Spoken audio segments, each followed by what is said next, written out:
साथियों, हिंद स्वराज में गतांक से आगे 15वां भाग है इटली और हिंदुस्तान। प्रश्नकर्ता का प्रश्न है, इटली ने किया वैसे मैजिनी और गैरिबाल्डी जो किया वह तो हम भी कर सकते हैं। वे महावीर थे, इस बात से क्या आप इनकार कर सकेंगे? गांधी जी इस प्रश्न के उत्तर में कहते हैं, आपने इटली का उदाहरण ठीक लिया। मैजिनी महात्मा था, गैरिबाल्डी बड़ा योद्धा था, दोनों पूजनीय थे। उनसे हम बहुत कुछ सीख सकते हैं। फिर भी इटली की दशा और हिंदुस्तान की दशा में फर्क है। पहले तो मैजिनी और गैरिबाल्डी के बीच का भेद जानने लायक है। मैजिनी के अरमान अलग थे। मैजिनी जैसा सोचता था वैसा इटली में नहीं हुआ। मैजिनी ने मनुष्य जाति के कर्तव्य के बारे में लिखते हुए यह बताया है कि हर एक को स्वराज्य भोगना सीख लेना चाहिए। यह बात उसके लिए सपने जैसी रही। गैरिबाल्डी और मैजिनी के बीच मतभेद हो गया था, यह हमें याद रखना चाहिए। इसके सिवा गैरिबाल्डी ने हर इटालियन के हाथ में हथियार दिए और हर इटालियन ने हथियार लिए। इटली और ऑस्ट्रिया के बीच सभ्यता का भेद नहीं था। वे तो चचेरे भाई माने जाएंगे। जैसे को तैसा वाली बात इटली की थी। इटली को परदेसी अर्थात ऑस्ट्रिया के जुए से छुड़ाने का मोह गैरिबाल्डी को था। इसके लिए उसने काऊर के मार्फत जो साजिशें की वे उसकी शूरता को बट्टा लगाने वाली हैं। और अंत में नतीजा क्या निकला? इटली में इटालियन राज करते हैं, इसलिए इटली की प्रजा सुखी है। ऐसा आप मानते हो तो मैं आपसे कहूँगा कि आप अंधेरे में भटकते हैं। मैजिनी ने साफ साफ बताया है कि इटली आज़ाद नहीं हुआ है। विक्टर इमैनुअल ने इटली का एक अर्थ किया, मैजिनी ने दूसरा। इमैनुअल कावूर और गैरिबाल्डी के विचार से इटली का अर्थ था इमैनुअल या इटली का राजा और उसकी हुजूरी। मैजिनी के विचार से इटली का अर्थ था इटली के लोग, उसके किसान। इमैनुअल वगैरह तो उनके अर्थात प्रजा के नौकर थे। मैजिनी का इटली अब भी गुलाम है। दो राजाओं के बीच शतरंज की बाजी लगी थी।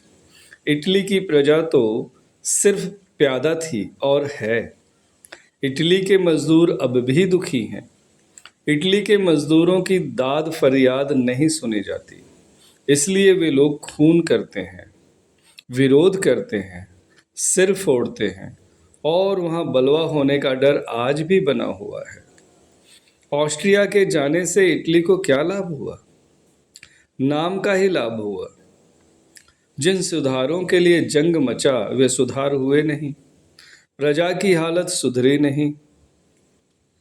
हिंदुस्तान की ऐसी दशा करने का तो आपका इरादा नहीं होगा। मैं मानता हूं कि आपका विचार हिंदुस्तान के करोड़ों लोगों को सुखी करने का होगा, यह नहीं कि आप या मैं राज सत्ता ले लूं। अगर ऐसा है तो हमें एक ही विचार करना चाहिए, वह यह कि प्रजा स्वतंत्र कैसे हो। आप कबूल करेंगे कि कुछ देशी रियासतों में प्रजा कुचली जाती है। वहाँ के शासक नीचता से लोगों को कुचलते हैं। उनका मुल्क अंग्रेजों के जुल्म से भी ज़्यादा है। उनका जुल्म अंग्रेजों के जुल्म से भी ज़्यादा है। ऐसा जुल्म अगर आप हिंदुस्तान में चाहते हों तो हमारी पटरी कभी नहीं बैठेगी। मेरा स्वदेशाभिमान मुझे यह नहीं सिखाता कि देशी राजाओं के मातहत जिस तरह प्रजा कुचली जाती है उसी तरह उसे कुचलने दिया जाए। मुझे बल होगा तो मैं देशी राजाओं के जुल्म के खिलाफ और अंग्रेजी जुल्म के खिलाफ जूझूंगा। स्वदेशाभिमान का अर्थ मैं देश का हित समझता हूँ। अगर देश का हित अंग्रेजों के हाथों होता हो तो मैं आज अंग्रेजों को झुककर नमस्कार करूंगा। अगर कोई अंग्रेज कहे कि देश को आज़ाद करना चाहिए, जुल्म के खिलाफ होना चाहिए और लोगों की सेवा करनी चाहिए, तो उस अंग्रेज को मैं हिंदुस्तानी मानकर उसका स्वागत करूंगा। फिर इटली की तरह जब हिंदुस्तान को हथियार मिलें तभी वह लड़ सकता है, पर इस भगीरथ अर्थात बहुत बड़े काम का तो मालूम होता है, आपने विचार ही नहीं किया है। अंग्रेज गोला बारूद से पूरी तरह लैस हैं, इससे मुझे डर नहीं लगता, लेकिन ऐसा तो दिखता है कि उनके हथियारों से उन्हीं के खिलाफ लड़ना हो तो हिंदुस्तान को हथियार बंद करना होगा। अगर ऐसा हो सकता हो तो इसमें कितने साल लगेंगे, और तमाम हिंदुस्तानियों को हथियार बंद करना हो तो हिंदुस्तान को यूरोप सा बनाने जैसा होगा। अगर ऐसा हुआ तो आज यूरोप के जो बेहाल है वैसे हिंदुस्तान के भी होंगे। थोड़े में हिंदुस्तान को यूरोप की सभ्यता अपनानी होगी। ऐसा ही होने वाला हो तो अच्छी बात यह होगी कि जो अंग्रेज उस सभ्यता में कुशल हैं उन्हीं को हम यहाँ रहने दें।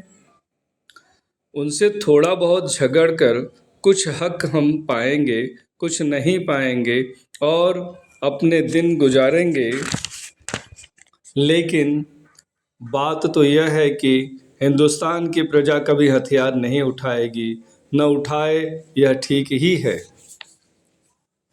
प्रश्नकर्ता का प्रश्न है, आप तो बहुत आगे बढ़ गए, सबके हथियार बंद होने की ज़रूरत नहीं। हम पहले तो कुछ अंग्रेज़ों का खून करके आतंक फैलाएंगे, फिर जो थोड़े लोग हथियार बंद तैयार होंगे वे खुल्लम खुल्ला लड़ेंगे।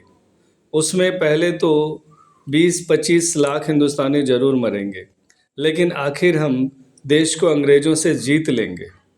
हम गुरिल्ला अर्थात डाकुओं जैसी लड़ाई लड़कर अंग्रेज़ों को हरा देंगे। गांधी जी कहते हैं, उत्तर देते हैं, आपका ख्याल हिंदुस्तान की पवित्र भूमि को राक्षसी बनाने का लगता है।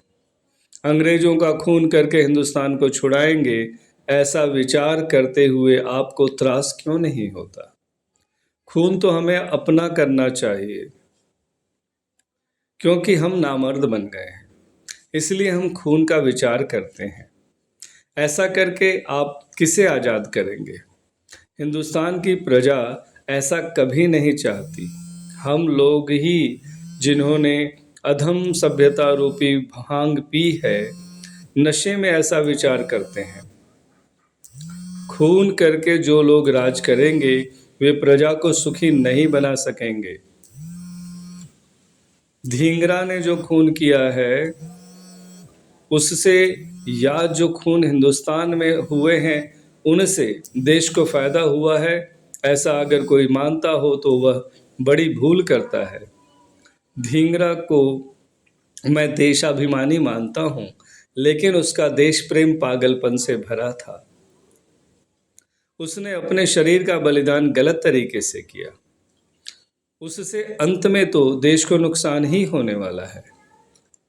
प्रश्न, लेकिन आपको इतना तो कबूल करना ही होगा कि अंग्रेज इस खून से डर गए हैं और लॉर्ड मॉर्ले ने जो कुछ हमें दिया है वह ऐसे डर से ही दिया है। उत्तर, अंग्रेज जैसे डरपोक प्रजा है वैसे बहादुर भी हैं। गोला बारूद का असर उन पर तुरंत होता है, ऐसा मैं मानता हूँ, संभव है। लॉर्ड मार्ले ने हमें जो कुछ दिया वह डर से दिया हो, लेकिन डर से मिली हुई चीज़ जब तक डर बना रहता है तभी तक टिक सकती है।